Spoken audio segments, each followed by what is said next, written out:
Welcome to Work Life by Design. I'm your host, Mel Marsden.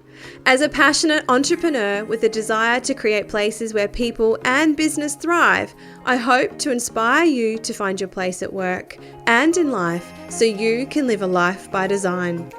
You'll hear stories of transformation, exploring everything from organisational psychology to brand, and identifying opportunities in your workplace and your life to inspire your human potential. So, let's get started.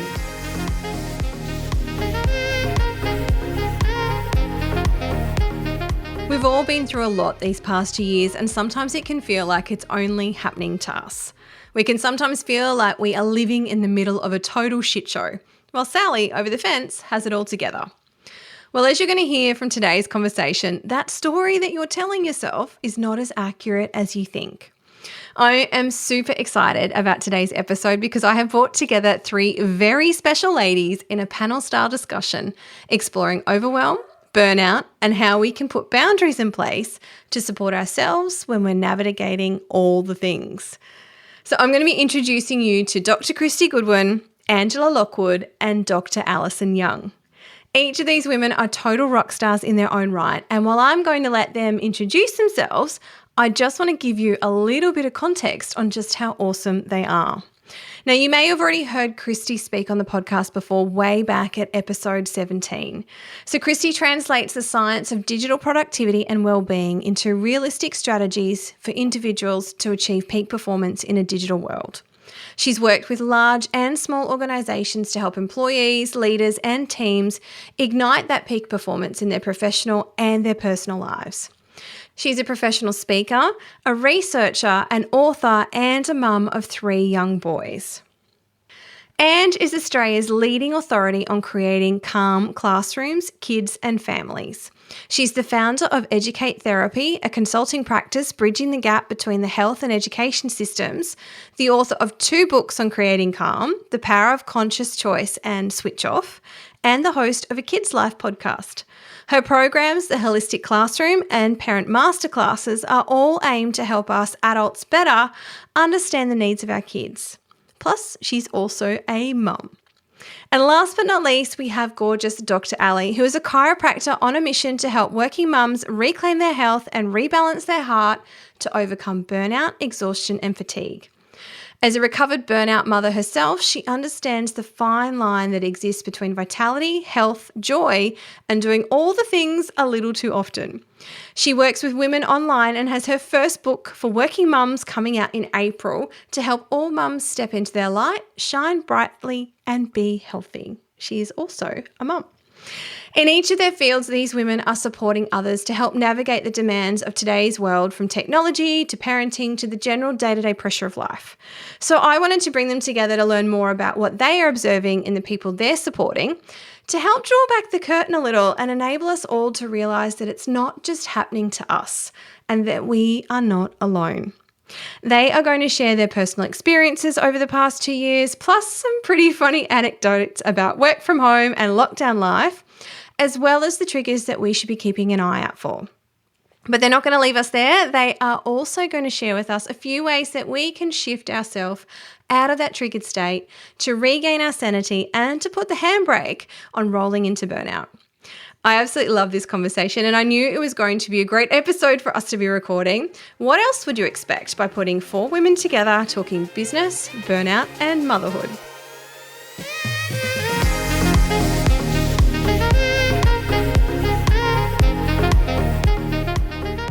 So today I have a very special episode for us. I have brought together 3 amazing ladies who all have navigated their own journey of transformation to where they are today. Now, they're each working mamas, they're entrepreneurs, they are wellbeing advocates, and they are all authors now. So congratulations, ladies. I'd love to introduce you to Dr. Kristy Goodwin, Angela Lockwood, and Alison Young. Thanks so much for joining me, ladies. Thanks, Mel. I think this is going to be the challenge of us all talking at once. We all want to talk to you.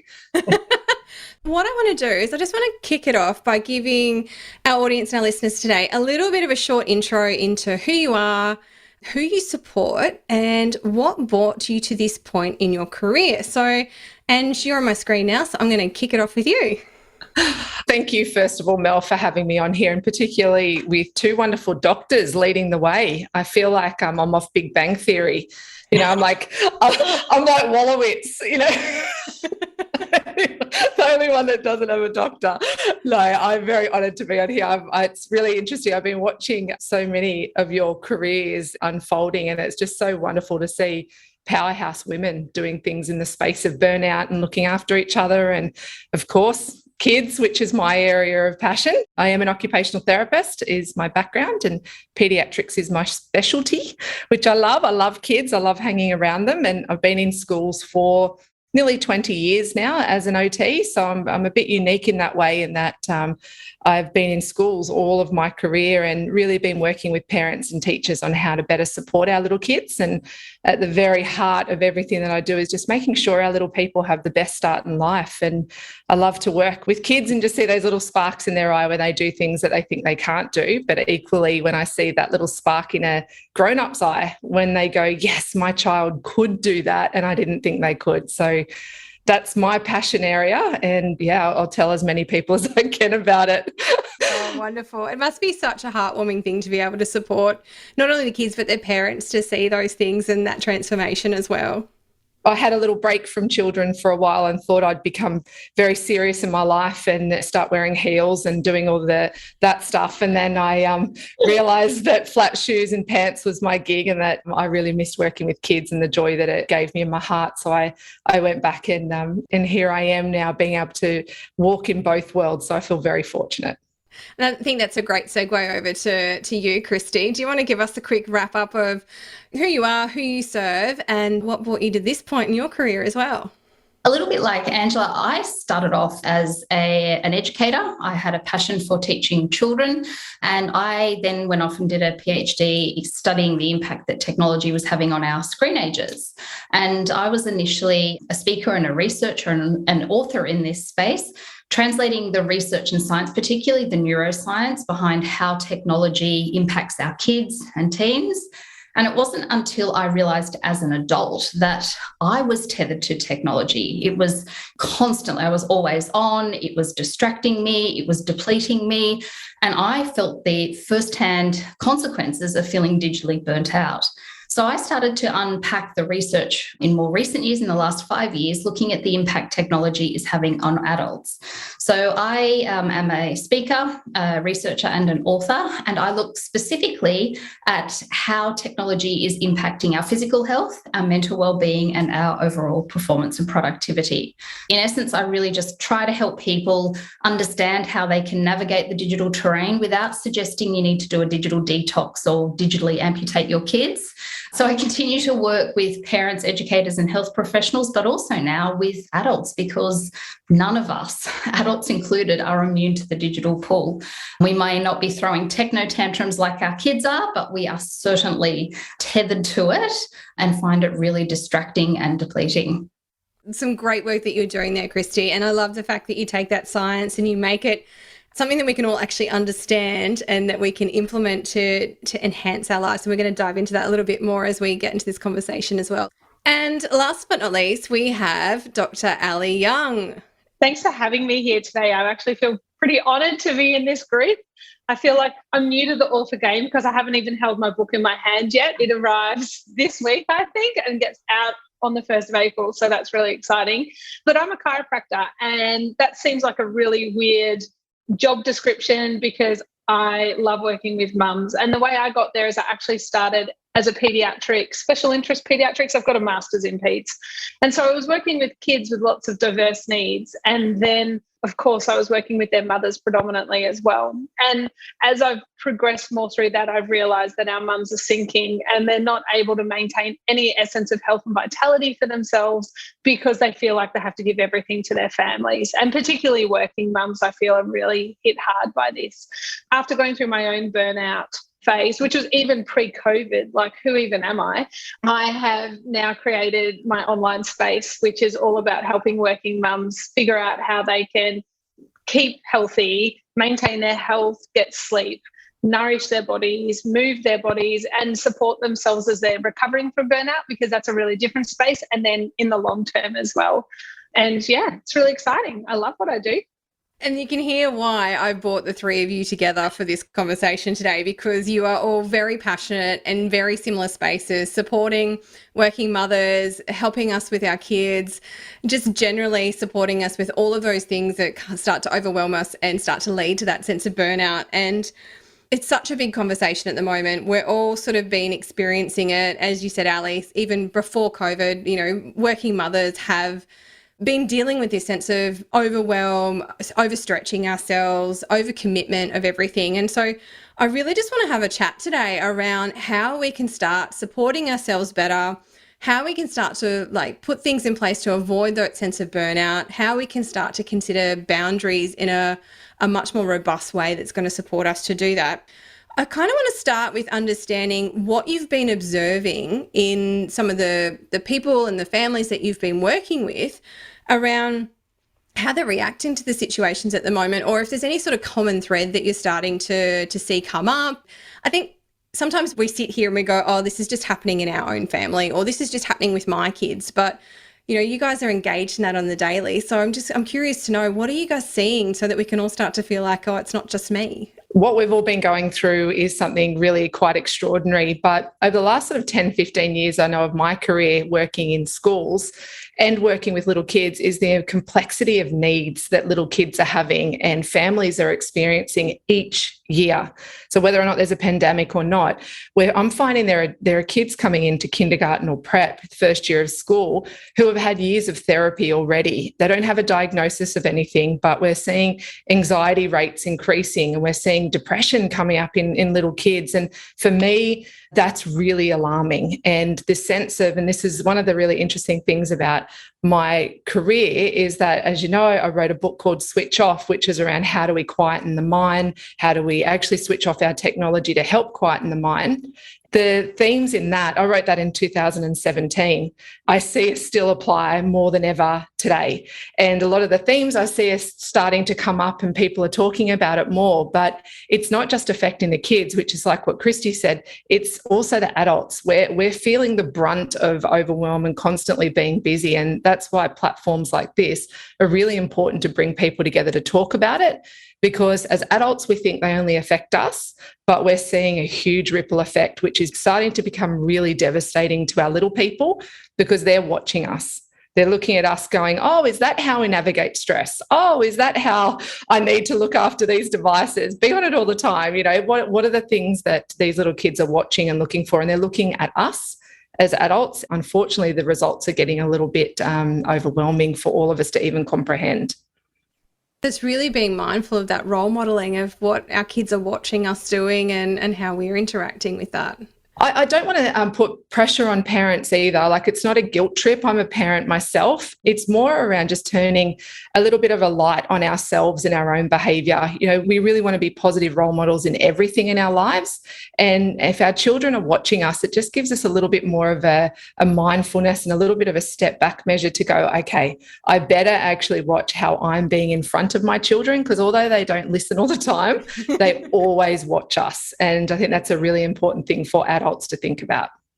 And I think that plays really nicely into the perfect mother myth as well, because we've got this societal patriarchal pressure that a good mum looks and acts a certain way. And then the last 2 years have specifically thrown that on its head, because we couldn't fulfill that subconscious role of what a mother looks like and a way that we expect to parent, because the way that we were living our life was so different. So then we're trying to navigate that and the guilt associated with that, and the recurrence of amygdala firing. So that really stressy part of our brain is creating these trauma patterns, so that we're getting to a point where our brain is starting to respond in a full stress response from tiny stresses. And our kids are seeing us have that happen all the time. And it boils down to, I think, our physical state and our societal pressure combination, and the last 2 years have really boiled that over.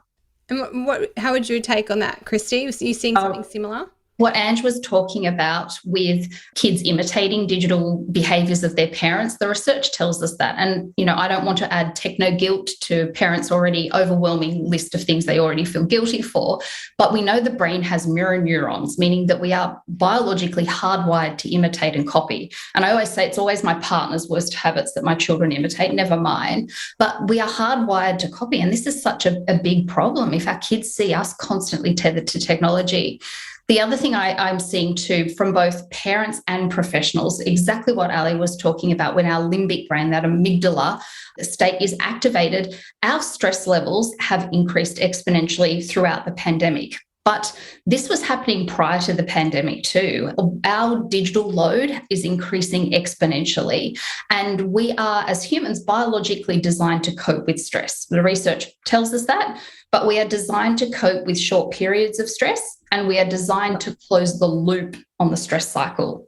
In our always-on busy digital world where there's a constant onslaught of digital distractions vying for our attention, we are always in this elevated stress state, and we're always on, and we never close the loop. There's always that outstanding email I need to reply to. As a mum whose kids are in so many sport commitments with corresponding WhatsApp messages, there are too many open loops. And so our digital habits are actually acting, even though they seem quite benign, they're actually acting as little micro stresses. And we know that burnout is the result of accumulated and unresolved stress.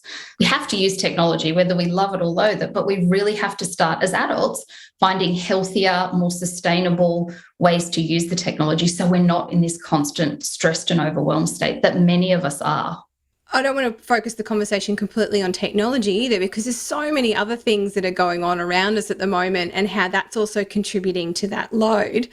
What are you seeing in that kind of space as well, ladies, around that? How else are we getting bombarded with external messages and, all of that other mental load that we're carrying as parents, but also as caregivers and in our workplace environments as well, that we're trying to navigate all of these bits and pieces? When we look at the language that we're constantly hearing through all of these mediums, and even the language that we're telling ourselves, like, I don't know, Ali definitely would hear this from the people that do her programs around how stressed I am and I'm not doing this and I can't do that. It's really negative language constantly. And I'm even guilty of this myself, as I hear sometimes the way I speak to myself and I'm like, whoa, and you would never speak like this to anybody else. And I think this constant bombardment of negativity through language, and you hear the conversation of people at the moment, it's so just heavy language and heavy content, and I always default back to what kids are experiencing. They're hearing that all the time. I'm very much in a period of time at the moment where I want people to be really aware of their language around what we are experiencing at the moment, because gosh, there's a lot of amazing things that are still happening in the world, and we're surrounded by so much beauty still. It's still all there. It's just where we choose to turn our attention. And just focusing on some more of that positivity and seeking that out, as opposed to taking what's, I suppose, automatically coming at us. And I think what's really cool is that your brain actually has an ability to store and create more joy. So the more often that you focus on joy and the more often you practice joyfulness and gratitude, it actually alters the neurology. So you have a bigger capability of finding joy. And I think that's one of the things as mums, is that we can get so bogged down in the doing of the day-to-day, is that giving ourselves permission to stop and find the joy in the moments that we're experiencing with our kids and with our families and in our work environment gives us a greater capacity for that joy as well. And I think that's a really easy and simple thing that we can add into our day, with that stop and that recognition. We do it at the dinner table each night. We talk about our rose, banana, thorn. So what rose is our great thing and our banana is our funny thing, like you slip on a banana is hilarious. And our thorn is our thorny thing. And it gives us the capability to connect about fun things that have happened each day. And it makes all of us feel like we're having great conversations. That's really great. We know as humans we have a negativity bias. That's why clickbait works. So I think being really mindful of what we are consuming at any time, but particularly when we are going through stressful periods, News sites, social media platforms have all been geared towards this negativity bias. And because of the way the Google recommendation algorithm works, you only need to click on one Instagram post that's a really sinister, negative message, or read one article online that has more of a negative connotation, and you have fed the algorithm to present you more and more. So it becomes the self-fulfilling prophecy, and you get stuck in this negative loop, and it's really hard to escape. And we all know as parents that can have cascading consequences to how we interact with our kids, unfortunately. Just being mindful of what comes into our worlds and how we process that. We've got far more control over that than what I think we tell ourselves. I think over the first year of the pandemic, Kristy, I realised that my own mental health was being really impacted, and I am someone who likes to live in a little happy bubble, and I don't like that to be pierced. So I actually shut down my social media for 12 months. It was probably a really dumb business thing. I had to then really focus on, mental health, and I think that's really queuing into what your needs are at that particular time is really important. And for me, being off social media was something really, it was the only way I knew how to control what was coming into my phone every day. It's little things like that where you go, what is your trigger and what is the thing that you actually have control over right now? And this isn't one of those motivational quotes, but we are always in control. There's always something we can control in our life, and it's just having the time to go, okay, well, what is that? And how is it going to make an effect on me? And for me, it was that social media for 12 months. And that actually leads into my next question for you guys. And what has been your own personal experience over the last 2 years? How have you navigated this, running a business, raising children, just doing life in general? How has everything that we've been through impacted you? What have you learned? What have you learned about yourself? Oh, look, I think for me, my husband was away for 18 months over the whole of the pandemic. And one of the things that I realised for me was just how good I can do things, how well I can do things, if I can.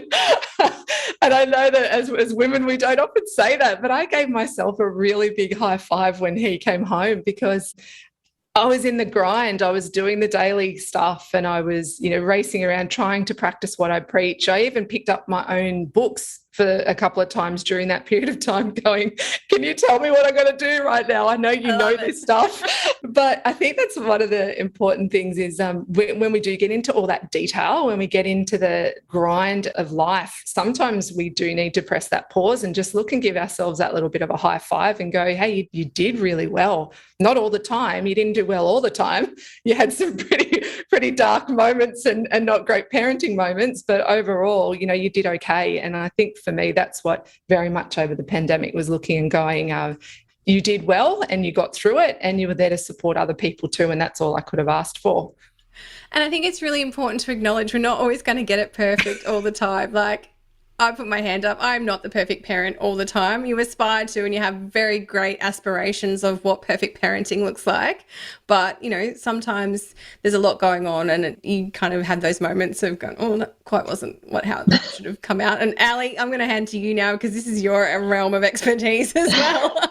Well, it's interesting. The last 2 years, my burnout story was that we'd come home from living expat life where I was a mum, and I just got to hang out and climb mountains, and my kids were at kindy and school and doing the things, and got home and opened the doors to my practice, and it was like gangbusters. And so that was 5 years ago now, and it got really busy really fast. And I also sit on a couple of boards, Australian chiro boards and stuff like that. So life was hectic. The straw broke the camel's back, as it always does, and I got headbutted during a very vigorous cuddle by my son here. And it made my whole face tingle like I had a trigeminal neuralgia. And then I thought, it's just because of the headbutt. And I got adjusted, went to physio. Nothing worked. All the scans, thought I had a brain tumor, thought I had MS, ruled everything out. Gained 10 kilos in 3 months, which is a lot of weight. And figured out basically my gut was unhealthy and I was completely burnt out. So started on that process of fixing all of that. And in the midst of that, COVID happened. So then we were trying to shield our kids from the information. Like, we didn't want that fear being embedded into them. So we were trying to have conversations. We know things were being spoken about at school. So, it was navigating, how do we as parents open their eyes that there's things going on, but without creating that fear within them that it's going to kill them, or if someone gets it, they're going to die, which is embedded anyway. Because when my mum got COVID a few weeks ago in Victoria, the first thing my daughter said was, "Oh my gosh, grandma's going to die." I said, "No, grandma's not going to die. We're okay. You know, we're healthy. We look after ourselves." I'm like, it's just like getting a cold, even though we know it's probably not quite like that, but that's how we're navigating that at the moment. So I think the gift in it was that I realized how important I needed, when you're thrust together so much, to have time by yourself somehow as well. And that as mums, it shouldn't be something that you might get if you're lucky. It should be something that you can navigate through discussion with your partner if you've got one, or if you're a single mum, hopefully being able to get someone in to help you navigate that as well, because we need to nurture ourselves so we can nurture everyone else around us. Figuring out how to navigate that in those times where you're thrust together so closely was, I think, a really good thing for us. The posture impacts of working from home all the time is what I see play out in the practice. So realigning everybody's spine so that they're a little bit healthier, because we know that has long-term impact on brain function too. Yeah, and you should all just see her sit up straight as she... Oh, me too. Never before have we collectively experienced such change on a global scale. The pandemic, whilst on one hand has challenged us in ways that previously we could have only imagined, on the other, it has opened the doors to incredible opportunity. The opportunity to redesign our work lives in a way that works for us. An opportunity to disrupt, reset, and recreate our new normal. And to help you on this journey, I am so excited to bring to you the Work-Life Lounge. This is your VIP pass to accessing some of the greatest thought leaders in our world of work. So often we are told what we need to do and why we need to do it, but we are often left wondering, but how?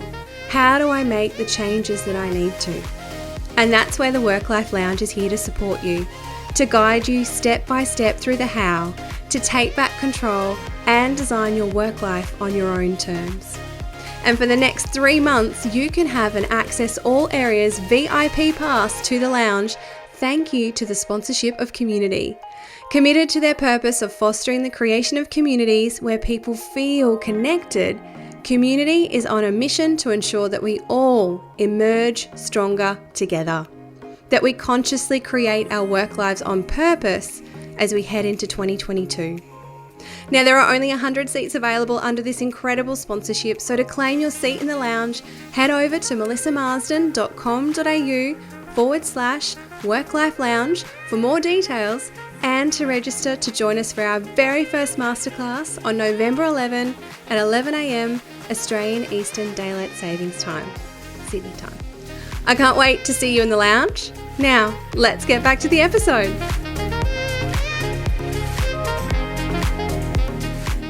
Now, Kristy, you've had a bit of a different experience over the last 2 years because you're right in the centre of Sydney and you've had extensive lockdown periods, working from home, navigating that with 3 kids. And then, you know, you yourself have experienced the dreaded COVID in the last few weeks as well.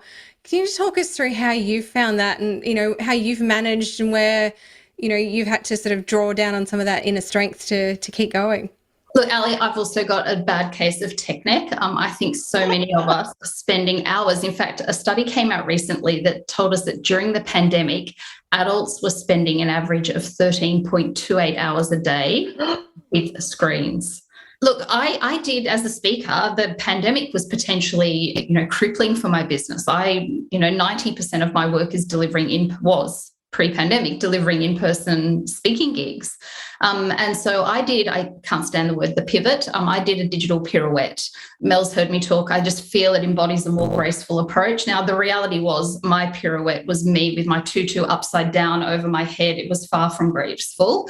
I homeschooled 3 children on multiple lockdowns here in Sydney, and my husband was conveniently considered an essential worker. So he wasn't home to help tag team. So I was delivering large keynotes. I did one to a multinational company where there were over 1,000 people on the line. Foolishly thought I'd nailed it. I had my 2 oldest children either side of the table where I was presenting, and they were doing some silent work. Now, I have 3 sons. We all know sons are never quiet, but I had bribed them, coerced them, said, look, just be quiet. I've got to present. It was only half an hour. So set them up with some remote learning activities. And we had a toddler who had conveniently learnt how to walk during the first stage of the pandemic. So I set him up with some blocks nearby. And I said to my eldest son, do not, under any circumstance, can you interrupt mum? And they're like, no problems, mum. So I was presenting, I thought, I've got this. I have got this, secretly patting myself on the back. Midway through the presentation, the toddler climbs onto the table and the two boys are trying to silently on the other side of the laptop and discreetly wrestle him off the table. Meanwhile, I'm still presenting, trying to pretend that none of this, and I call it a shit show, and you'll see why in a moment, none of this shit show was happening in the background. And then the toddler stands up and he pushes both of them away. He stands and pulls his nappy off himself. And he proceeds to do a poo on the dining table. The show must go on. I finished the 30-minute presentation. The two oldest ones evacuated themselves. My eldest son, thankfully, attempted the best he could to try and remedy the situation. And no wonder we've got post-traumatic stress. I say that story and I'm still psychologically scarred by it. And apologies if you've got visions of a similar sort of shit show. So it was challenging. It was really, really hard. But I have to say, there have been so many blessings that have come out from this. Ali was talking about the craving we have as particularly mums to have some solitude time. As a speaker, if I did ever travel interstate, I got to spend a night in a hotel room. It was forced work, but I could go to the bathroom uninterrupted, without fingers under the door, without somebody coming in midway through for a conversation. I have missed that. But apart from that, my business has flourished and there have been so many silver linings to finding new ways of working. And I know that's a term we all throw around, but there are so many benefits that have come my way, both professionally and personally, by adjusting to this digital pirouette and during the shit show and coming out the other side, albeit a little fragile, a little bit scarred, but I'm still standing. Ever the professional, Kristy. Navigate that one. I'm just sitting here cracking up. I had complete visuals of this toddler dropping his pants on the table. That's one of the things I think, Mel, I loved about the pandemic. It was such a leveler for people. You have a certain way of doing things on stage. Sometimes you can feel a little bit like a rock star and people have this air of importance sometimes about them, even in workplaces. But what I loved about it is everyone became normal. Everyone went, you know what, we literally, dare I say it again, we are literally in this together. And it was such a beautiful way of bringing humanity back. That was one of the real strengths, one of the real positives that came out of the pandemic is we actually realised if you scratch the surface underneath, we are all pretty much the same. We all want the same stuff. We're all going through similar things. We've all got the kid that's pooing on the table. Hopefully I don't, because mine are teenagers. That would just be wrong. That's the wonderful thing too, that as you said, the pandemic has been life's greatest equalizer. It doesn't matter who you are or what you did, someone is going to Zoom bomb you. I'd organised for my dad to come around to supervise the toddler. I was doing a lunchtime presentation and I said, can you just discreetly come around the back door and just sit outside Ashton's room? So if he happens to wake up, I can just finish off my presentation. No problem, Kristy. He comes through the front door. I'm midway through the presentation. He comes in, he's like, hi, Kristy. And comes, you presenting. Oh, hello, everybody, and starts talking to the audience. And I'm like, if it's not a kid, it's my dad with a prefrontal cortex who came in the front door, not the back door. And you know what? We had a great laugh about it, and it was a rather serious presentation, and it just diffused things. And I think that's a really powerful reminder too. I often say the basics work if you work the basics. Laughter, being human, sharing insights and anecdotes brings us together. And at a time where we were physically and geographically isolated, how good is it that we had technology to also bring us together? We need to do another episode where we share the horror stories from from lockdown. But look, I totally agree with you. It has been a complete leveler because, we've seen inside each other's homes. We've seen each other's naked kids running around in the background. They've all sort of snuck in. My daughter has this little creeping thing that she does and thinks that no one can see her. And it's just, everyone has become normal, from the executive right down to administration. We're all the same people. Nothing is different about us. But What are some of the trigger points that you think that we need to be aware of that hit us with burnout or hit us with overwhelm? How can we be aware of those things? And then what can we do to kind of diffuse that so that we don't end ourselves up in this spin or keep adding to that and ending up in that place where, we all know is really uncomfortable? Anything that you want to add there? Burnout is a slow burn generally, and it's hard that there's one specific trigger. Like mine being a physical trigger is quite an unusual thing. And normally we know that we're heading to that point when we're starting to find ourselves really reactive. I like to put it in a really simple term of having a resilience bucket for each of us. And so we've got this bucket of brain function that happens, and our body gets all the daily stresses, and then we have something that we do consciously or subconsciously that pulls that plug out of the bottom of the bucket and it lets it all go away. And for whatever reason, sometimes that plug doesn't get pulled, and maybe we need to relearn how to subconsciously remove those stresses. But it gets to a point where our resilience bucket is gone. It's so full that it's overloaded, and then it can explode in different ways for people. So it can be that we get really angry with our kids, or we're frustrated in a way that we wouldn't be frustrated before. It can be a physical thing like I had, where our body starts to not respond in the way it normally would. We might want to crave sugar. We need caffeine. We're having bulk booze in our week. Like there's elements like that. And so it's a matter of identifying, okay, so spending a minute, why am I ending up doing these things? What's the cause of that? And how can we take that plug out of the bucket? And I like to talk about 5 different ways. So we choose how we nourish. We ask our body questions. We give it a moment to let us know what it wants. We move ourselves. Movement during the pandemic was such a big thing because, like you said, Kristy, we're on screen sitting for 13 hours a day. So our brain requires movement of our spine to recharge its battery, yet we weren't getting that a lot of the time because we couldn't leave our house. So being able to move ourselves, drinking enough water and decreasing the load of the nasties, so our caffeines and our sugars and the alcohol, which, I mean, I love with the best. If it wasn't for Mel, I wouldn't have found my favourite Negroni. But, choosing when the right and appropriate time is to consume the Negroni, I think, is a really important thing. So I think just look at spending small moments of, why am I reacting this way? Why am I responding that way? And we know that it's the sustained stress causing it. And how can I consciously pull out that resilience plug is a really important way to look at it, I think. I like that. I think that's a really important thing because, as human beings generally, whether you're a woman or man, whatever, we're not spending enough time filling up that tank. We're not spending enough time finding joy, doing the things that actually light us up, because we're so preoccupied with our jobs, our kids, our lives, doing all the other things that we're supposed to be running around doing. And that's when we just start to deplete ourselves over and over and over again. And we get to this point where you can't do it anymore. And you just kind of... We're doing the things rather than being the person. So we're out there doing all the things, but we're not being the person that we're designed to be. And I think that's the dichotomy that's really come to the forefront recently. Mm. How about you, Ange? What do you reckon some of these triggers are that we should be keeping an eye out for? I have a very clear trigger for me personally, and that is that sense of feeling stuck, whether it be stuck psychologically or stuck spiritually, and also stuck physically. So I'm a very energetic person, being energetically connected without, getting people off. I have a bit of woo-woo in me. I love a bit of energy flow.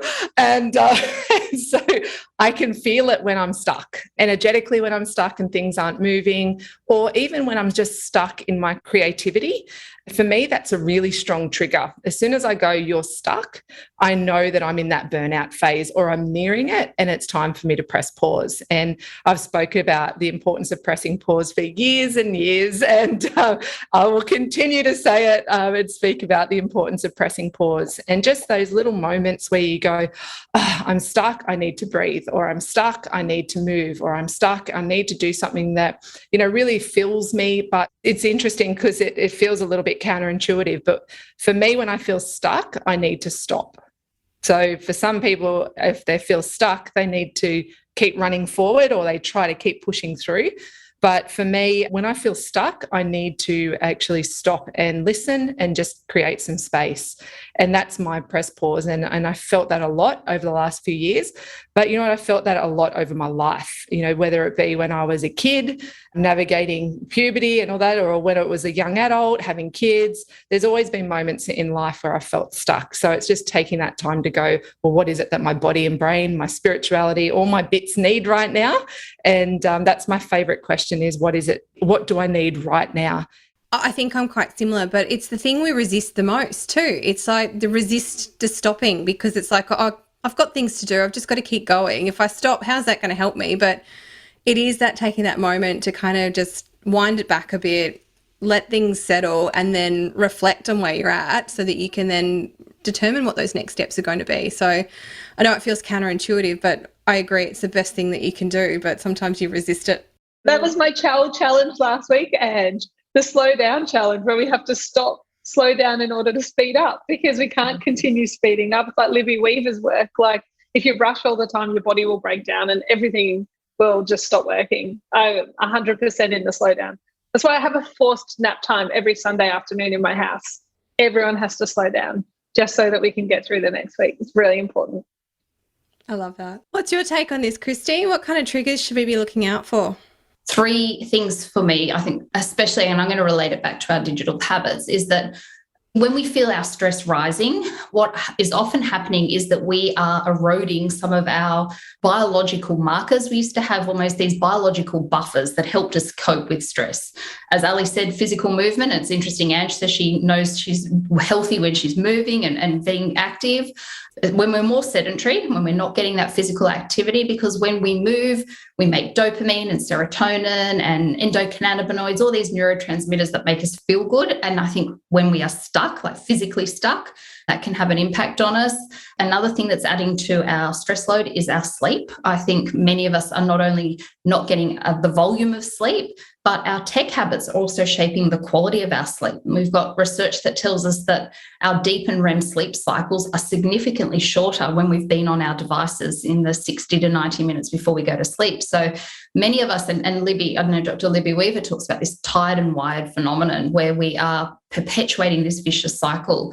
And I think another need that is often displaced is connection. And with forced lockdowns and isolation, people have craved in-person connection more than ever, but it's been prohibited. And we know that when we connect, we make oxytocin, which is like a social bonding hormone. And so there's fascinating things that are happening because of the ways that we are using technology, because of these extenuating circumstances with the pandemic. So for me, they're the 3 big red flags. And this will lead into the personal story that I really should have been on the lookout for at the end of last year as a speaker. And I'm quite emotional because this is still quite recent. But as a speaker and a researcher who talks constantly about digital burnout, you would think that I would know better. And when I should have seen some of the red flags towards the end of last year, that I would have paid attention. But no, Kristy thought she could outperform her biology and she thought she could just push through. And so I got, I'm going to say hit with COVID earlier in this year, and I was annihilated by it. I was hospitalized. I've had ongoing seizures because of it. And I know that my immunity was compromised because I didn't stop and listen. I didn't stop and slow down. I thought I could outperform my neurobiology, and it had devastating consequences on my physical health. So for me, the big lesson that I've learned is if we don't take intentional time out to stop and slow down, or as I say, digitally disconnect, we will be thrust into a situation where our body shuts down for us because it goes into preservation mode. So I think, be smarter about this. Choose the time, like Ali does on a Sunday afternoon. I'm coming over for a nap and I'm going to enforce that in my house. But if we choose those intentional moments to unplug and to rest, I often say rest is a responsibility. It's not a reward. It really is our responsibility. Absolutely. And it's hard to do in an always on world where we can just so easily go off and check something or do something. So I think for me, the biggest lesson I've learned is that I have to prioritize that rest, because if I don't, I'll be put in a situation where the wind is taken from me and I am physiologically incapable of doing anything. So that was a big one that was and is still being learnt the hard way, unfortunately. And I don't think you're alone there, Kristy. I I know that myself, and I can probably guess that Ant and Ali are doing exactly the same thing. We talk about this stuff all the time, but we think that we can actually outperform it. Like you said, I can get around that, or I can just push that little bit harder.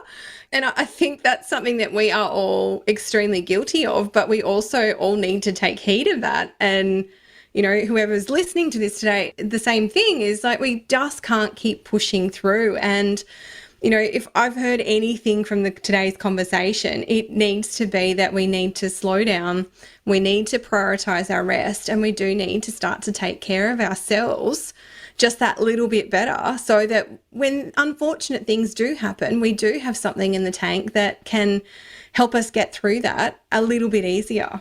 Yeah, and setting boundaries so that you don't end up in mother mode all the time without even realising it, I think is really important, especially when you're a working mum and you're navigating that.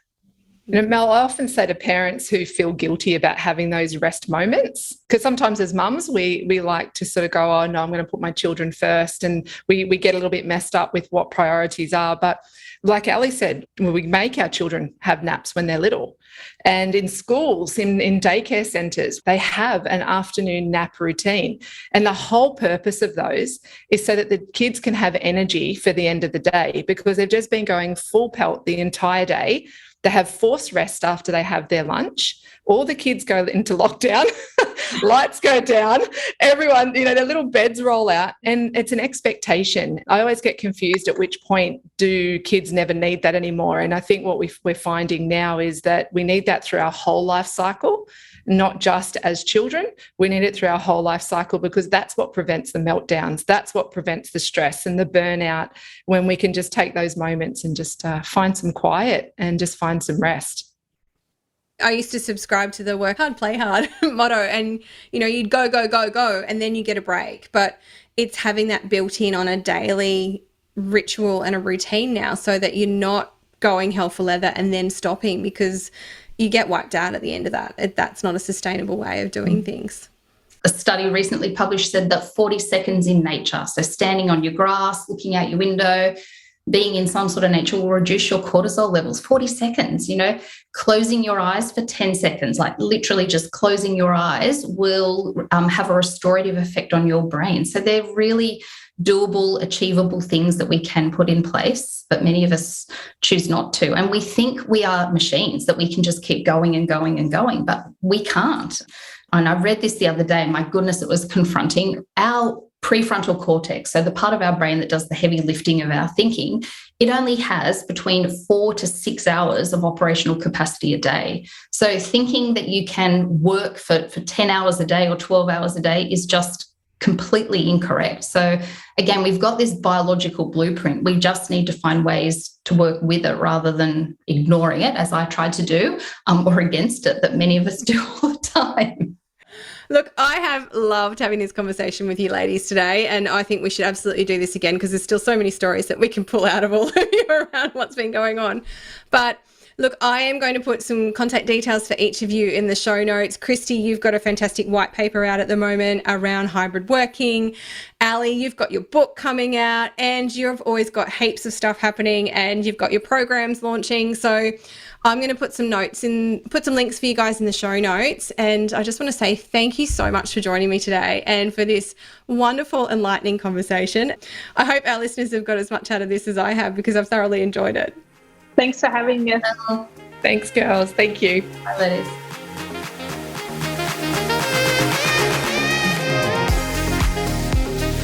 Thank you for joining me for Work Life by Design. If you enjoyed this episode, I'd love you to rate, review, or subscribe, or all three, in iTunes, and share it with your friends so we can continue to build this community. I would love to hear from you, so if you have any thoughts, questions, or suggestions, you can connect with me on Instagram at Melma, or send me an email at melissa@melissamarsden.com.au. I hope this episode has given you a few sparks of inspiration so that you can design a work life you love.